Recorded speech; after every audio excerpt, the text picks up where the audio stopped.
ನಮಸ್ಕಾರ ವೀಕ್ಷಕರೇ, life changing facts ಚಾನಲ್ಗೆ ನಿಮ್ಮೆಲ್ಲರಿಗೂ ಆತ್ಮೀಯವಾದಂಥ ಸ್ವಾಗತ. ಸೊ ಇವತ್ತು ಮಾತಾಡ್ತಿರೋ ವಿಷಯ ಏನಂತಂದರೆ Bigg Boss Kannada season 11 Colors Kannada ವಾಹಿನಿಯಲ್ಲಿ ಇನ್ನೇನು ಈ ಸೆಪ್ಟೆಂಬರ್ 29ಕ್ಕೆ Bigg Boss Kannada season 11 launch ಆಗ್ತಾ ಇದೆ.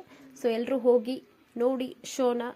ಬಿಗ್ ಬಾಸ್ ಸೀಸನ್ 10 ತುಂಬ ಅದ್ಭುತವಾಗಿ ಮೂಡಿ ಬಂತು. ಅಷ್ಟೇ ಹ್ಯಾಪಿ ಬಿಗ್ ಬಾಸ್ ಅನ್ನೋ ಟ್ಯಾಗ್ಲೈನಿಂದ ಬಂದಿತ್ತು ಬಿಗ್ ಬಾಸ್. ಬಟ್ ಸ್ಟಿಲ್ ಏನಾಯಿತು, ಅಷ್ಟು ಹ್ಯಾಪಿ ಆಗಿರಲಿಲ್ಲ. ಬಟ್ ತುಂಬ ವೈಲೆನ್ಸ್ ಆಗಿತ್ತು. ತುಂಬ ಸ್ಪರ್ಧಿಗಳು ತುಂಬಾ ಏನು ಹೇಳ್ತೀವಿ, ತುಂಬ ರೆಡಿಯಾಗಿ ಬಂದಿದ್ರು ಸೀಸನ್ಗೋಸ್ಕರ. ಸೊ ಅದು ಒಂಥರ ತುಂಬ ಮಜಾ ಕೊಡ್ತು ವೀಕ್ಷಕರಿಗೆ.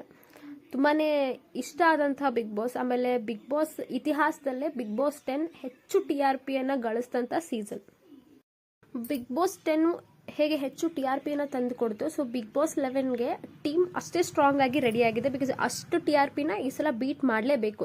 ಯಾಕಂದರೆ ಬಿಗ್ ಬಾಸ್ 10 ಸಾಕಷ್ಟು ಎಕ್ಸ್ಪೆಕ್ಟೇಷನ್ನ ಹುಟ್ಟು ಹಾಕಿದೆ ಆಲ್ರೆಡಿ ವೀಕ್ಷಕರ ಮಧ್ಯೆ. ಸೊ 11 ಆಬ್ವಿಯಸ್ಲಿ ಜಾಸ್ತಿನೇ ಎಕ್ಸ್ಪೆಕ್ಟೇಷನ್ನ ಇಟ್ಕೊಂಡಿರ್ತೇವೆ ವೀಕ್ಷಕರು. ಸೊ ಹಿಂಗಿರಬೇಕು, ಕಂಟೆಸ್ಟೆಂಟ್ಗಳು ಅಷ್ಟೇ ಸ್ಟ್ರಾಂಗ್ ಆಗಿರಬೇಕು, ಅಷ್ಟೇ ವಿಭಿನ್ನವಾಗಿರಬೇಕು. ಆ್ಯಂಡ್ ಈ ಸಲ ಅಂತೂ ಬಿಗ್ ಬಾಸ್ ಟೀಮ್ ತುಂಬಾ ಅಡ್ವಾನ್ಸ್ ಆಗಿದ್ದಾರೆ. ಇನ್ನು ಪ್ರತಿ ಸಲ ಏನಾಗ್ತಿತ್ತು, ಬಿಗ್ ಬಾಸ್ ಪ್ರೋಮೋನೋ ಅಥವಾ ಏನೋ ಒಂದು ಕಲರ್ಸ್ ಕನ್ನಡ ಆಫಿಷಿಯಲ್ ಪೇಜಲ್ಲಿ ಅವ್ರೇನೋ ಒಂದು ಅಪ್ಲೋಡ್ ಮಾಡಿದ ತಕ್ಷಣ ಬಿಗ್ ಬಾಸ್ದು ಹವಾ ಸ್ಟಾರ್ಟ್ ಆಗ್ತಿತ್ತು. But this is not. ಈ ಸಲ ಏನಾಗ್ಬಿಟ್ಟಿದೆ, ಮುಂಚೆನೇ ಬಿಗ್ ಬಾಸ್ ಇನ್ನು ಪ್ರೋಮೋ ಹಾಕೋಕ್ಕಿಂತ ಮುಂಚೆನೇ ದೊಡ್ಡ ಸುದ್ದಿ ಆಗ್ಬಿಡ್ತು ಬಿಕಾಸ್ ಆಫ್ ಸುದೀಪ್ ಸರ್. ಈ ಸಲ ಈ ಸೀಸನ್ 11ಗೆ ಮೇನ್ ಅಡ್ವಾಂಟೇಜ್ ಅಂದರೆ ಸುದೀಪ್ ಸರ್. ಯಾಕಂತಂದರೆ ಇಷ್ಟು 10 ಸೀಸನ್ನ ಹೋಸ್ಟ್ ಮಾಡಿದಂಥ ಸುದೀಪ್ ಸರ್ ಈ ಸೀಸನ್ 11ನ ಹೋಸ್ಟ್ ಮಾಡ್ತಾರೋ ಇಲ್ಲೋ ಅನ್ನೋ ಕನ್ಫ್ಯೂಷನ್ಸ್ನೇ ತುಂಬ ಕ್ರಿಯೇಟ್ ಮಾಡಿದರು. ಆ ಕನ್ಫ್ಯೂಷನ್ನ ಚಾನಲ್ನವರು ಕನ್ಫ್ಯೂಷನ್ಸ್ನ ತುಂಬ ಚೆನ್ನಾಗಿ ಯೂಸ್ ಮಾಡಿಕೊಂಡ್ರು colours Kannada team. So use ಮಾಡಿಕೊಂಡು ಕೊನೆಗೂ ಒಂದು ಅಫಿಷಿಯಲ್ ಆಗಿ ಒಂದು ಪ್ರೋಮೋನ ಬಿಟ್ಟರು. ಸುದೀಪ್ ಸರ್ ಅಲ್ಲದೆ ಈ ಒಂದು ಹೋಸ್ಟ್ನ ಬೇರೆ ಯಾರು ಮಾಡೋಕ್ಕೆ ಸಾಧ್ಯ ಇಲ್ಲ ಅನ್ನೋಕ್ಕಿಂತ ಬೇರೆ ಯಾರು ಮಾಡಿದ್ರು ವೀಕ್ಷಕರು ಒಪ್ಪಲ್ಲ ಅನ್ನೋದು ಕಲರ್ಸ್ ಕನ್ನಡ ಟೀಮ್ಗೆ ಚೆನ್ನಾಗಿ ಗೊತ್ತಿತ್ತು. ಸ್ವತಃ ಸುದೀಪ್ ಸರೇ ನಿನ್ನೆ ಆಗಿರುವಂಥ ಪ್ರೆಸ್ ಮೀಟಲ್ಲಿ ಕ್ಲಾರಿಫಿಕೇಶನ್ ಕೊಟ್ಟಿದ್ದಾರೆ. ಅದೇನಂತಂದರೆ ಈ ಸಲ ಹೋಸ್ಟ್ ಮಾಡೋಕ್ಕೆ ಸುದೀಪ್ ಸರ್ಗೆ ಮೇ ಬಿ ಆಗ್ತಿರ್ಲಿಲ್ವೇನೋ, ಬಟ್ ಕಲರ್ಸ್ ಕನ್ನಡ ಟೀಮು ಚೆನ್ನಾಗಿ ತಲೆನ ಯೂಸ್ ಮಾಡಿದ್ದಾರೆ. ಅಂದರೆ ಸುದೀಪ್ ಸರ್ನ ಬಿಟ್ಟರೆ ಬಿಗ್ ಬಾಸಲ್ಲಿ ಮುಂಚೆ ಅಷ್ಟು TRP ಬರುತ್ತೋ ಇಲ್ಲೋ ಅಂತ ಗೊತ್ತಾಗಿ ಸುದೀಪ್ ಸರ್ನ ಅಪ್ರೋಚ್ ಮಾಡಿ ಒಪ್ಸಿದ್ದಾರೆ. ಸುದೀಪ್ ಸರು ಯಾಕೆ ಈ ಸೀಸನ್ ಮಾಡಲ್ಲ ಅಂತ ಹೇಳಿದ್ರು, ಅದಕ್ಕೂ ರೀಸನ್ನ ಕೊಟ್ಟಿದ್ದಾರೆ. ಬಿಕಾಸ್ ಹೆಚ್ಚು ಸಿನಿಮಾಗಳನ್ನ ಮಾಡಬೇಕು. ಈಗ ಆಲ್ರೆಡಿ ಕ್ರಿಕೆಟ್ ಮಾಡ್ತಿದ್ದಾರೆ ಬಿಗ್ ಬಾಸ್, ಇದ್ರ ಜೊತೆಗೆ ಸಿನಿಮಾ, ಮೂರಕ್ಕೂ ಟೈಮ್ ಕೊಡೋಕ್ಕಾಗ್ತಿಲ್ಲ. ಬಿಕಾಸ್ ಪ್ರತಿ ವಾರ ಬಿಗ್ ಬಾಸ್ 3 ಮಂತ್ಸ್ ಇದ್ರೆ ಪ್ರತಿ ವಾರ ಸ್ಯಾಟರ್ಡೆ ಅವ್ರು ಎಲ್ಲೇ ಶೂಟಲ್ಲಿದ್ರು ಸ್ಯಾಟರ್ಡೆ ಬಂದು ಬಿಗ್ ಬಾಸ್ನ ಶೂಟ್ ಮಾಡಿಕೊಡ್ಲೇಬೇಕು. ಅವರು ಏನು ಪಂಚಾಯತಿ ಅನ್ನೋ ಒಂದು ಸೀಕ್ವೆನ್ಸ್ನ 2 ಎಪಿಸೋಡು ಸ್ಯಾಟರ್ಡೆ ಮತ್ತು ಸಂಡೇ ಎಪಿಸೋಡ್ನ ಎಷ್ಟೇ ಕಷ್ಟ ಆದರೂ ಅವರು ಬಂದು ಶೂಟ್ ಮಾಡಿ ಕೊಡಲೇಬೇಕಿತ್ತು. ಇದು ಸ್ವಲ್ಪ ಸುದೀಪ್ ಸರ್ಗೆ ಬರ್ಡನ್ ಆಗ್ತಿತ್ತು. ಹೆಚ್ಚು ಫಿಲಮ್ ಕಡೆ ಫೋಕಸ್ ಮಾಡೋಕ್ಕಾಗ್ತಿರ್ಲಿಲ್ಲ ಅನ್ನೋ ಕಾರಣಕ್ಕೆ ಅವರು ಈ ರೀಸನ್ನ ಕೊಟ್ಟು ಮಾಡಲ್ಲ ಅಂತ ಹೇಳ್ತಿದ್ರು. ಬಟ್ ಕಲರ್ಸ್ ಕನ್ನಡ ಟೀಮು ಅವ್ರನ್ನ ಕನ್ವಿನ್ಸ್ ಮಾಡಿ ಮಾಡೋ ಥರ ಮಾಡ್ತಿದ್ದೆ. ಹೋಪ್ಸ್ ಗೊತ್ತಿಲ್ಲ ಮುಂದಿನ ದಿನಗಳಲ್ಲಿ ಏನಾಗ್ತದೆ ಅಂತ. But still Bigg Boss Kannada 11ನ ಸುದೀಪ್ ಸರ್ ಹೋಸ್ಟ್ ಮಾಡಿದ್ದಾರೆ. ಸೊ ಇದೊಂದು ವಿಷಯಕ್ಕೆ ತೆರೆ ಸಿಕ್ಕಂತಾಯಿತು. ನಿನ್ನೆ ಆಗಿರುವಂಥ ಪ್ರೆಸ್ ಮೀಟ್ಗಳ ಹೊಸ ವಿಷಯಗಳೇನಂತಂದರೆ, ಈ ಸಲ 24 ಲೈವ್ ಇರುತ್ತಲ್ಲ, 24x7 ಲೈವ್ ಇರುತ್ತಿತ್ತು ವರ್ಷ ಬಿಗ್ ಬಾಸ್. ಬಟ್ ಈ ಸಲ ಲೈವ್ ಇರಲ್ವಂತೆ. ಬಿಕಾಸ್ ಆಫ್ ಎಲ್ಲರೂ ನೋಡ್ತಾರೆ ಒಂದಿಷ್ಟು ಏನು ಅಲ್ಲಿ ಪ್ರೆಸೆಂಟಲ್ಲಿ ನಡ್ತಿರೋಂತಹ ಒಂದಿಷ್ಟು ಸರ್ಪ್ರೈಸಿಂಗ್ ಎಲಿಮೆಂಟ್ಸ್ಗಳನ್ನ ವೀಕ್ಷಕರು ಮುಂಚೆನೇ ನೋಡ್ತಿದ್ದಾರೆ, ಸೋಷಿಯಲ್ ಮೀಡಿಯಾದಲ್ಲಿ ಎಲ್ಲ ಹೇಳ್ತಿದ್ದಾರೆ ಅನ್ನೋ ಕಾರಣಕ್ಕೋಸ್ಕರ ಮೇ ಬಿ ಅವರು ಈ ಸಲ ಲೈವ್ನ ಇಡ್ತಾ ಇಲ್ಲ ಅಂತ ಅನ್ಸುತ್ತೆ. ಸರಿಯಾದ ರೀಸನ್ ಗೊತ್ತಿಲ್ಲ. ಬಟ್ ಸ್ಟಿಲ್ ಇರಬಹುದು ಅಂತ ನನಗನ್ಸೋ ಪ್ರಕಾರ. ಈ ಸಲದ ಬಿಗ್ ಬಾಸ್ ಹೊಸ ಅಧ್ಯಾಯ ಅನ್ನೋ ಹ್ಯಾಶ್ಟ್ಯಾಗ್ನ ಇಟ್ಕೊಂಡು ಬರ್ತಾ ಇದ್ದಾರೆ. ಸೊ ಒಂದು ಹೊಸ ಥೀಮ್. ಹೋದ ಸಲ ಹ್ಯಾಪಿ ಬಿಗ್ ಬಾಸ್ ಹೇಗಿತ್ತು, ಈ ಸಲ ನರಕ ಮತ್ತು ಸ್ವರ್ಗ ನರಕ ಅನ್ನೋ ಥೀಮ್ನಲ್ಲಿ ಬರ್ತಾ ಇದ್ದಾರೆ. ಮೋಸ್ಟ್ ಆಫ್ ದ ಟೈಮ್ ನನಗನ್ಸೋದು ಹೋದ ಸಲ ಸಮರ್ಥರು ಅಸಮರ್ಥರು ಅನ್ನೋ ಕಾನ್ಸೆಪ್ಟ್ ಇಸ್ಕೊಂಡು ಹೇಗೆ ಕಂಟೆಸ್ಟೆಂಟ್ಗಳನ್ನ ಒಳಗೆ ಕಳಿಸಿದ್ರು, ಈ ಸಲ ಮೇ ಬಿ ಸ್ವರ್ಗ ನರಕ ಅನ್ನೋ ಕಾನ್ಸೆಪ್ಟನ್ನು ಇಟ್ಕೊಂಡಿದ್ದಾರೆ. ಬಟ್ ಇದು ನನಗನ್ಸೋ ಪ್ರಕಾರ, ನಾನು ಅನಾಲಿಸ್ ಮಾಡಿರೋ ಪ್ರಕಾರ, ಸಲ ಅಸಮರ್ಥರು ಯಾರಾಗಿದ್ರು ಅವ್ರಿಗೆ ಆಡಿಯನ್ಸ್ ಒಂದು ಸಿಂಪತಿ ಅನ್ನೋದು, ಕರುಣೆ ಆಗಿರ್ಬೋದು, ಸಿಕ್ಬಿಡುತ್ತೆ. So it's a plus point for contestants. So ಈ ಸಲ ಮೇ ಬಿ ನರಕದಲ್ಲಿ ಬರುವಂಥ ಕಂಟೆಸ್ಟೆಂಟ್ಗಳಿಗೆ ಇದು ಒಂದು ಪ್ಲಸ್ ಪಾಯಿಂಟ್ ಆಗಬಹುದು. ವೀಕ್ಷಕರ ಸಿಂಪತಿನ ಅವರು ಗಿಟ್ಟಿಸ್ಕೊಳ್ಬಹುದು ಅನ್ನೋದು ನನ್ನ ಒಂದು ಅನಿಸಿಕೆ.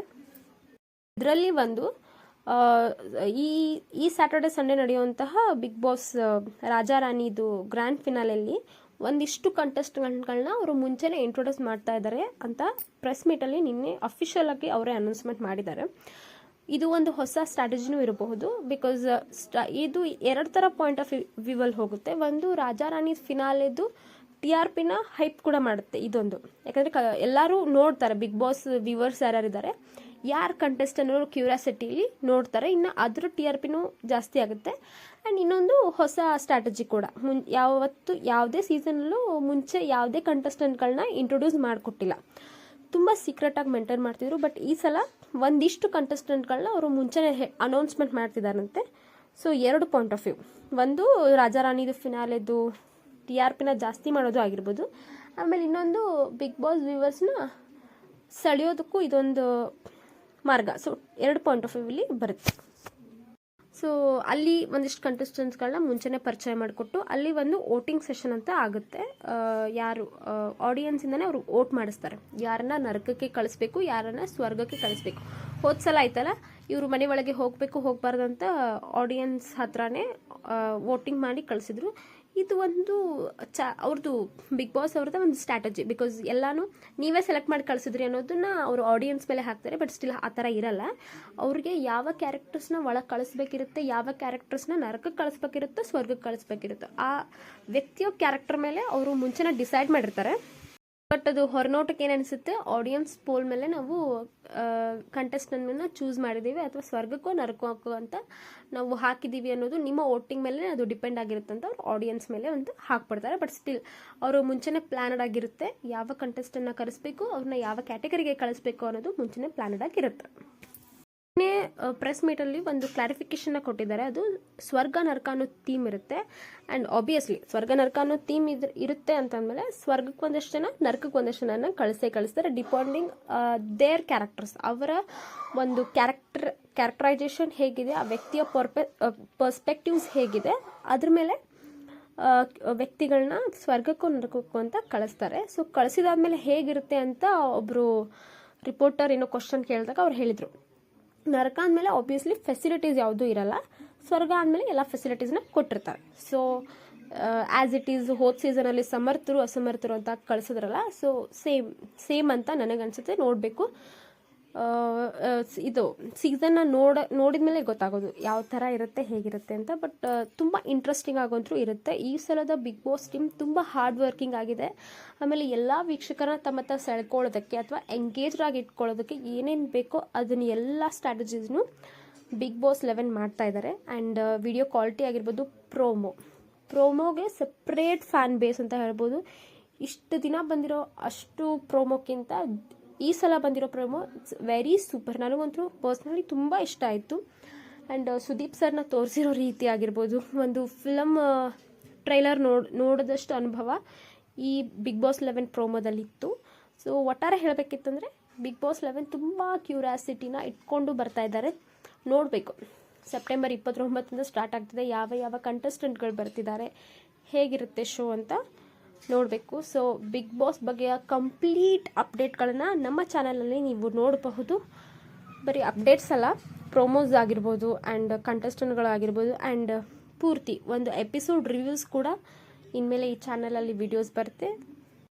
ಕಂಪ್ಲೀಟ್ ಸಪೋರ್ಟ್ ನಮ್ಮ ಚಾನಲ್ ಮೇಲಿರಲಿ ಅಂತ ಕೇಳ್ತಾ, ಬಿಗ್ ಬಾಸ್ ಬಗ್ಗೆನ ಎಲ್ಲ ಪ್ರತಿಯೊಂದು ಅಪ್ಡೇಟ್ಸ್ಗಳನ್ನ ಇನ್ಮೇಲೆ ಈ ಚಾನಲಲ್ಲಿ ಬರ್ತಾ ಹೋಗುತ್ತೆ. ದಯವಿಟ್ಟು ನಮ್ಮನ್ನ ನೋಡ್ತಾ ಇರಿ ಅಂತ ಹೇಳ್ತಾ, ಮತ್ತೊಮ್ಮೆ ನಿಮ್ಮೆಲ್ರಿಗೂ ಥ್ಯಾಂಕ್ ಯು ಅಂತ ಹೇಳ್ತಾ, ಇಟ್ಸ್ ಲೈಫ್ ಚೇಂಜಿಂಗ್ ಫ್ಯಾಕ್ಟ್ಸ್.